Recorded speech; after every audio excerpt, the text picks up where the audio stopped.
13, with the star of Paramount Pictures, Alan Ladd, as Dan Holliday.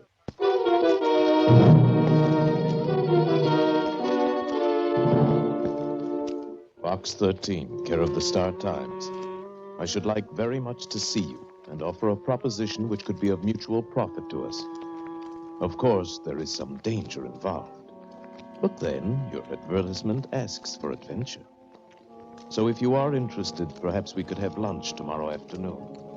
Say at 1 o'clock. Perhaps we could have lunch tomorrow afternoon, say at 1 o'clock, at the Golden Arrow. Ask for Mr. Waring's table. There's some danger involved, he said. Yes, that's what the man said. And, brother, that's exactly what he meant.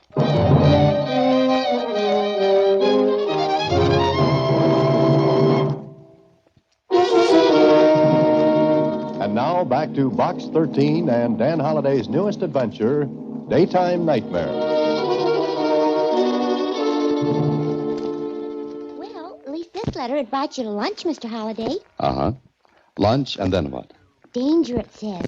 That sounds exciting. It always does. You know, Susie, someday I'm going to walk into one of these things and not walk out. Then follow up one of these other letters. There's one that asks for a babysitter. The woman says her children are an adventure. Oh, no, thanks. I'll take Mr. Waring's letter and his proposition. Then you'd better hurry. It's almost 12:30 now. Oh, don't push, Susie. Don't push. What time will you be back? Probably this evening. But don't wait for me. Just lock up the office and take off. So long, Susie. The Golden Arrow is one of those ultra dining and luncheon spots where you can get a swell dollar lunch for $5. I asked for Mr. Waring's table, and the waiter showed me to a nice secluded corner. A small orchestra was playing. A couple were dancing. And Mr. Waring was just sitting there. I took a good look at him before I sat down. He was big and handsome, maybe about 50. And the diamond he flashed on the little finger of his right hand was spelled with 1,500 capital dollars. He looked up, saw me standing there. How do you do? You're Box 13? Yes, that's right. You're Mr. Waring. And you're right. Please, sit down. I've ordered lunch. I hope you approve. Oh, thanks. I'm sure I will. You're younger than I expected. Oh, disappointed? No, please. Tell me, is Box 13 the way you make your living? Well, not quite. Yeah, I read your advertisement several times. Adventure wanted, go any place, do anything, write Box 13. Is that said with disapproval? No, not at all, Mr. Dan Holliday. Oh, no, not disapproval, Dan, just regret. Regret that I hadn't the nerve to do such a thing when I was your age. Well, sometimes the regrets are mine. Huh? Oh, I see. You mean once in a while you get something that's hard to handle. That's it. But you've always come out on top. Well, I've had a lot of luck. Is there any of it left? Do I need some? If you do what I ask, you will. All right. What's on your mind, Mr. Waring? First, we'll have lunch. Then we'll talk. Will that be all right with you? If you say so, yes. Good. Charles, you may bring our lunch now. Now, let's enjoy ourselves. There's lots of time to get serious after lunch.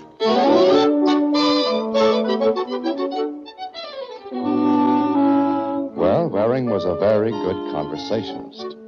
I learned he was an attorney for one of the biggest estates in the country. He kept leading the conversation around to that every time we got on something else. Then, when lunch was over... Enjoy it, Dan? Very much. Cigar? Oh, no, thank you. Now, if you'll come with me. Come with you? But I thought we were going to talk. Oh, I'd rather have more privacy. You'll understand why when I tell you what I have in mind. Oh, it's that important, huh? Would you say $10 million was important? It commands attention, yes. Then please come with me. We left the Golden Arrow. The doorman saluted Waring and signaled a big limousine that sneaked up along the curb and purred to a stop. Please, get in, Dan. Pardon me. Where are we going? Oh, for a ride through the park. Wait a minute. I want to know what this is all about before I go and play. You're not very trusting, are you, Dan? Yeah, it's not that. Something wrong, Dan? Yeah. Get in the car, Dan. Little air will make you feel better. But Go on, get in. All right, Bert. You know where to go.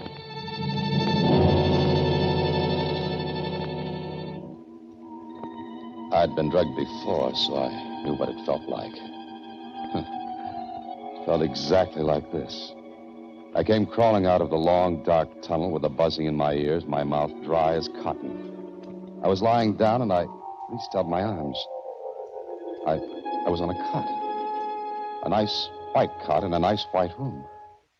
I sat on the edge of the bed, looked around. There was a window, but there were bars over it. I went to the door. Hey, open up. Open this door. Open this door, somebody. Come on, open the door. Get away from the door. Get away from it. Open it up, whoever you are. Move back away from it, and I will. Go on. I moved back and away. There was a pause, and then... Well, Mr. Stokes, you've awakened at last. Stokes? What are you talking about? Come on, get me out of this gag, or I'll break my way out. Samuel, Hugo. Huh?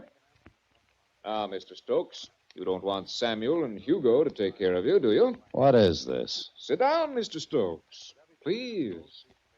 Sit down. I won't sit down. Where's Waring? He'll be here in a moment. If you want to see Mr. Waring, I'm sure that can be arranged. Well, that's better. And call off those mastiffs in white coats. Wait outside, Samuel, Hugo, and close the door. Go ahead. I'll be all right. Stay where you are, Mr. Stokes. Look, if this is a gag, let's run it off the boards and put a tag to it. Gag? Why, Mr. Stokes, you sound almost rational. Rational? What are you talking about? Just that. I've no doubt that in a year, perhaps a little more, we can discharge you. You mean this is no gag? No, it's not a gag. You're Edward Stokes. Remember that. You're Edward Stokes. Where's Waring? He'll be here to see you with your wife. My wife? Of course. I wonder if you remember her. I don't know what you're trying to get away with, but if I have to play rough, I can play it. Samuel! Hugo! I think Mr. Stokes needs to be quieted. Take care of it, Samuel. Get them away from me. When you've decided to be more calm, Mr. Stokes, we can have a talk in my office. Until then, I shall take precautions against your homicidal tendencies. Well, it was no gag. Samuel and Hugo were too big for games, and they played rough. Samuel left, and Hugo sat beside the bed to watch me. I knew now where I was. In a sanitarium. But why? Now, why was I called Edward Stokes? I had to find out, so I turned to Hugo. What? Oh, Hugo, these straps are hurting me. No thanks, Mr. Stokes. I can't loosen them for you. Look, get my clothes, take out my wallet, take the money that's in it, and just let me get to a telephone. I'm sorry, Mr. Stokes. You know that's against the rules. Who was the man who spoke to me before? That's Mr. Cordell. Mister? Not a doctor? Well, yes and no. This here's a kind of a rest home. Does everyone get as much rest as I do? Hey, you're all right, Mr. Stokes. That's pretty funny. Yeah, I'm dying. Where are my clothes? No. We'll get them for you later. Look, I'm not Edward Stokes. I'm Dan Holliday, get it? My name's Dan Holliday. I'm a writer. Well, that's swell. I'll bring you a pencil and paper later. Hugo, go to a phone. Call the number I'll give you and ask for Susie. Has she got a sister for me? Now, listen, you big lummox. This is a frame-up. I'm not Edward Stokes. I don't know who he is. I never even heard of him. I'm Dan Holliday, a writer. Yeah, okay. I believe you. Once I took care of a man who was Shakespeare. I believed him. I also took care of Michelangelo, Dante, Spinoza. Why, Look, I want to see Cordell. What for? I want to talk to him. What about? Does that make any difference? Yeah, because if it's not important, he'll get mad at me. All right. Tell him I remember now that I'm Edward Stokes. It all comes back to me. Now, will you go to him? Yeah, okay, but please, Mr. Stokes, don't try what you did before. I hate to get rough. All right, I promise. It's a good boy. And keep on being a good boy, and you'll be allowed visitors this afternoon. I'll be very happy to see them. Very happy. All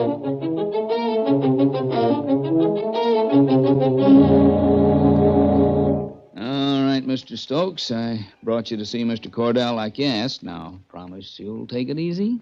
Oh, sure. Thanks, Hugo. It's nothing. Here he is, Mr. Cordell. Good. Close the door and wait outside, Hugo. You sure you'll be all right, Mr. Cordell? I think Mr. Stokes has learned his lesson. Sure. Please be a good boy now. Yeah, I will, Hugo. So, you've become reconciled, Mr. Stokes. I know I can talk myself blue in the face to Hugo or anyone else around here and not get anywhere. But I want you to tell me what this is all about. I'll be glad to. You're Edward Stokes. You're here for arrest. You were formerly at the Millhaven Sanitarium, but your wife thought this would be a better place. Don't you remember? Remember? Oh, of course I do. You've made it all so clear. Good, good. Oh, by the way, you're looking so much better than when I saw you last, Mr. Stokes. Would you like to see how much better? What do you mean? There's a mirror on the door of that closet to your right. Open it and see how you've improved. I looked in the mirror. I didn't see Dan Holliday. I saw a stranger. Cordell's voice came to me from a million miles away. There's some gray in your hair, of course, but that's to be expected. As a whole, it's still a nice, deep, rich black. My hair's been dyed. Has it? I'll bet you think it was once blonde. I imagine you think your name was once Dan Holliday. Take a good look at yourself, Mr. Stokes. Get acquainted with your new personality. You'll be with it for quite a while. Cordell smiled at me. Then I knew for certain this was no joke. I was Edward Stokes. My hair dyed, clever touches of makeup here and there. Even Susie wouldn't have known me. Do you know why you've become Edward Stokes? Why, Mr. Cordell? Because Mr. Edward Stokes is dead. And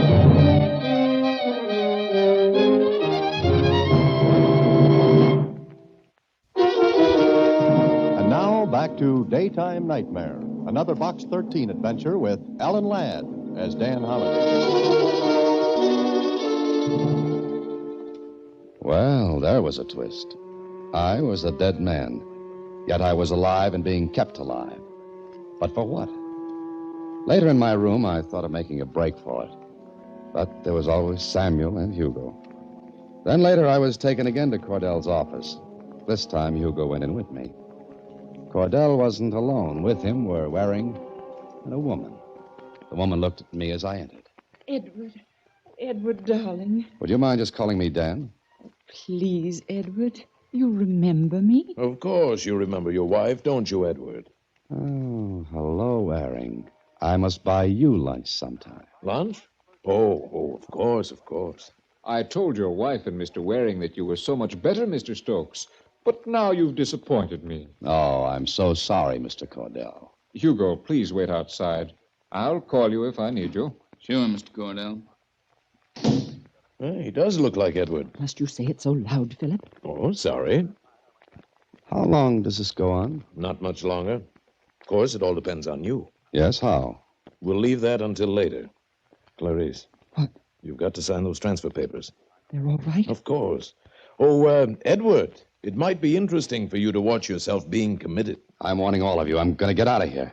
And when I do, And when you do, what? Where's the real Edward Stokes? How does he know about Edward? Cordell, did you open your mouth? What's the difference? He can babble his head off and no one will pay any attention. Suppose something goes wrong. How can it? It's all too perfect. Of course it is. Sign the papers, Clarice. Get it over with. Good. Now let's go. Nothing can go wrong. Not unless you double-cross me. You've got your money, and you're in as deeply as anyone. You better see that everything goes all right. It will. Fine. Now, goodbye, Edward, and good luck.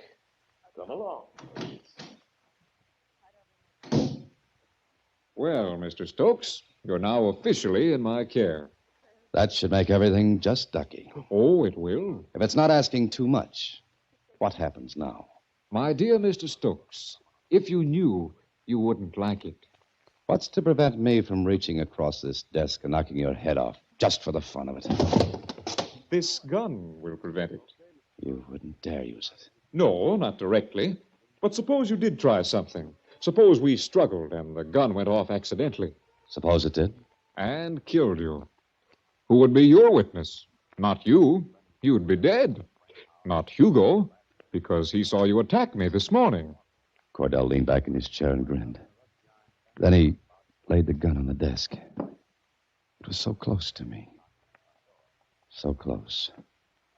He knew what I was thinking because his grin widened. But I had to take the chance. I jumped. Stay right there, Cordell. All right. Now that you've got the gun, what will you do? Hand me that phone. Certainly. Here you are. Keep your hands on top of the desk. With pleasure. Whom are you going to call? The police. All right. Go ahead. Hugo! Hugo! What's the matter? Mr. Stokes. Be careful, Hugo. He's raving. Hugo, you've got to believe me. I'm not Edward Stokes. I'm Dan Holliday. Give me 2 minutes to put through a phone call. No, Mr. Stokes. You don't want to do anything with that gun. Better give it to me like a good boy. Hugo, please. Please stay back. Careful, Hugo. He may shoot. Stay back, Mr. Cordell. I can handle him. Hugo, listen to me. Listen to me. Give me 2 minutes on that phone. Just 1 minute. Mr. Stokes, give me that gun. Come on, give it to me. Wait, Hugo. Wait, I don't want to shoot. But I'll have to do it if you come any closer. Better not. Hugo, I'm in a spot. The real Edward Stokes is dead, Hugo. He's been killed by his wife and his attorney. Listen to me. Stand still and listen to me. Easy. Easy, Mr. Stokes, easy. The real Stokes has been killed. He was taken from the first sanitarium and killed. I was brought here, Hugo. Brought here to impersonate Stokes. Cordell wants me to shoot you, Hugo, so I can be killed legally. Sure, Stokes. Sure. Hugo! I know all that, Mr. Stokes, but if you'll just...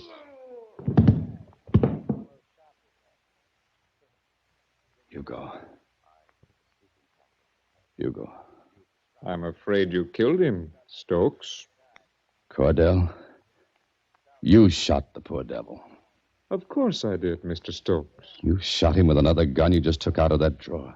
That's perfectly true, Mr. Stokes. Ballistics can prove which gun killed Hugo. That's true, too, Mr. Stokes. But who would think of ballistics in connection with a maniac?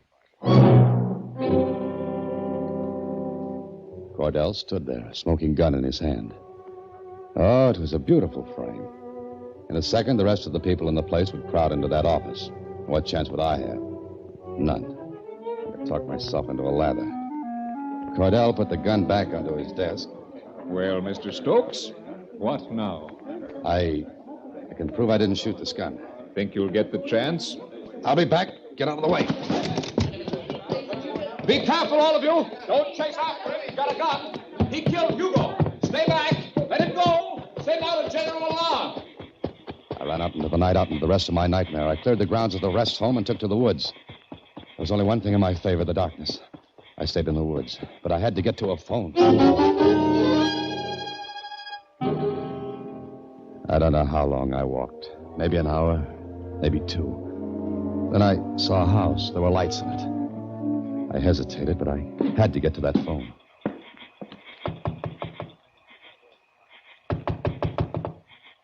That you, Wally? Yeah, it's me. Just a minute. Don't scream, please. Get back.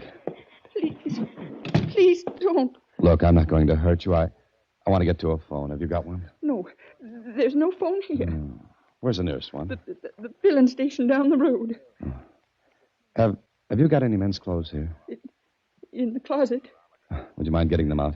Go away, please. I won't tell anybody you've been here, but don't hurt me, please. You know who I am? The radio, they said. How long ago? Oh, half an hour, maybe. Get those clothes for me, please. Get them. All right.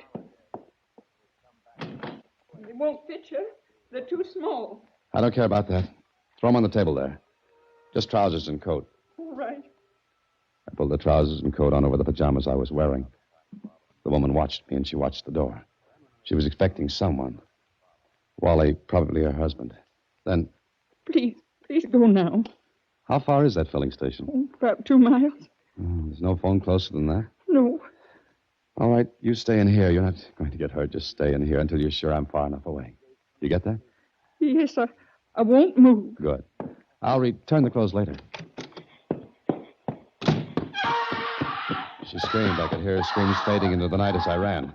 I had 2 miles to go, 2 miles through the brush and woods. I couldn't risk getting to the road. Then I heard something. I ran until my legs were torn by the brush. I ran until my breath choked in my throat. Then I saw the station, but I couldn't get to it.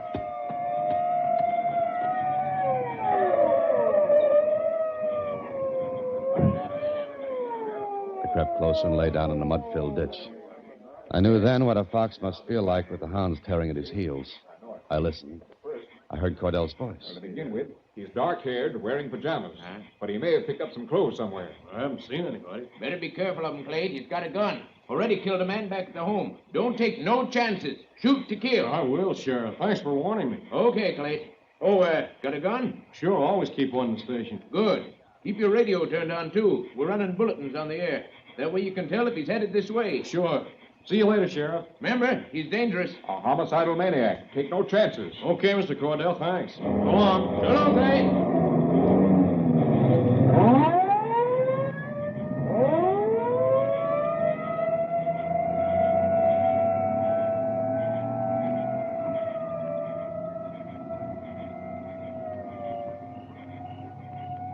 I watched the attendant Clayt go back into the filling station. I watched him take a gun from a drawer and shove it into his pocket. I crept across the road. My stomach hurt from pressing it close against the concrete. Clayt came out of the station, looked up and down the road. Then he turned off the lights and locked the door.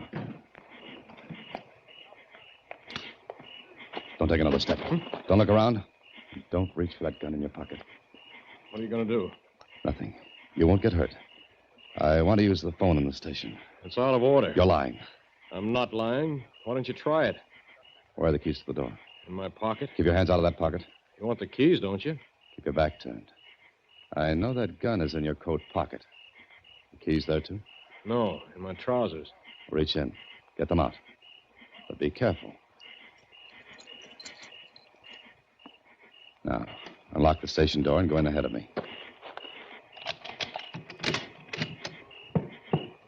Never mind the lights. Look, why don't you give me your gun? You haven't got a chance, fella. The roads are crawling with prowl cars. They were here just a minute ago. Yes, I know what I saw them. Now reach in that coat pocket.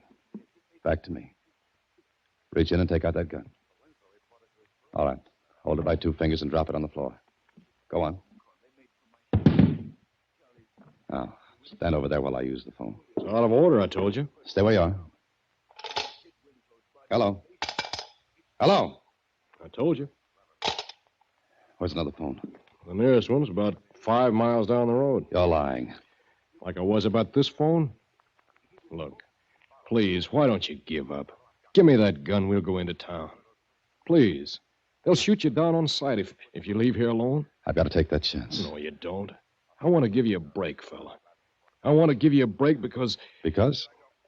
Once I saw a dog shot. A dog they all said was mad. It wasn't mad. All it wanted was water. But they shot it without giving it a chance. Please, give me your gun. Look, if I tell you a story, you won't believe it. I know you won't. Maybe I will. Go ahead. I'm not Edward Stokes. I'm not the man they're hunting for. He's dead. Killed by his wife and his attorney. What? I think because they want his estate. If I'm killed as Stokes, they'll identify me as him. Please, give me the gun. You don't believe me, do you? I believe only that if you leave here and get out on that road, you'll be shot down. You're hurt. Never mind. Get me to a phone. I can't. All right, here. Take the gun. Take it. What's the way, fella? Now you've got the gun. I want you to do one thing. Get me to a phone. Let me call the police. Let me identify myself, will you? Come on. I've got a car.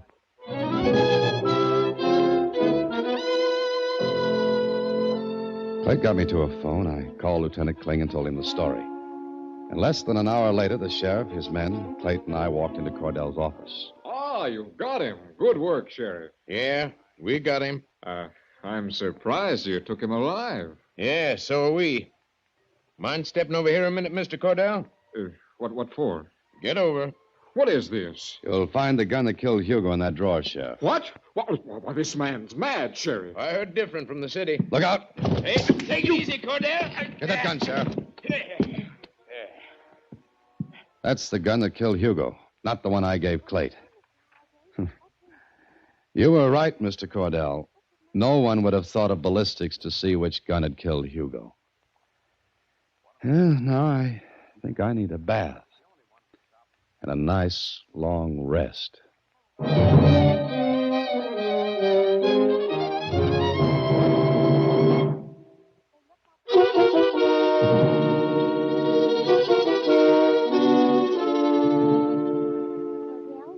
Mrs. Stokes were arrested on suspicion of murder. Police are searching for the body of Edward Stokes. Gee, Mr. Holliday. Well, it wasn't nice, Susie. But let's forget it.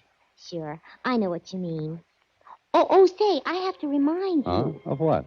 You've got a luncheon appointment today at... Luncheon? Oh, no, Susie.